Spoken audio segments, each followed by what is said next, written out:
இந்த பசங்களை வந்து சின்னதுல இருந்தே வளர்க்கணும். அதாவது சின்ன வயசுல இருந்தே வசனத்தை ஊட்டி வளர்க்கணும். உபாகமம் 6ஆம் அதிகாரம் 5 மற்றும் 6. நீ உன் தேவனாகிய கர்த்தரிடத்தில் உன் முழு இருதயத்தோடும் உன் முழு ஆத்மாவோடும் உன் முழு பலத்தோடும் அன்பு கூறுவாயாக. இது முதல் பாயிண்ட். இது யாருக்கு சொல்லுது இந்த வசனம்? நமக்கா பிள்ளைகளுக்கா? நமக்கு முதல் பெற்றோர்கள் என்ன பண்ணோம்னா, பிதாவாகிய தேவனை முழு இருதயத்தோடும், முழு ஆத்மானா அவங்க கிட்ட இருக்கிற முழு சிந்தனை, அடுத்து முழு பலத்தோட யாரை அன்பு செய்யணும்? தேவனை அன்பு செய்யணும். தேவனை அன்பு செய்யறோமா?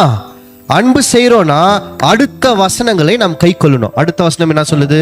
இன்று நான் உனக்கு கட்டளை இடுகிற இந்த வார்த்தைகள் உன் இருதயத்தில் இருக்க கடவது. இப்போ நம்ம தேவனை அன்பு செய்யறோம்னா அவருடைய வார்த்தைகள் எங்க இருக்கணும்? இருதயத்தில் இருக்கணும். அப்ப நம்ம பிள்ளைகளுக்கு சொல்லி கொடுக்கணும்னா முதல் நான் என்ன பண்ணணும்? முதல் நான் படிக்கணும்.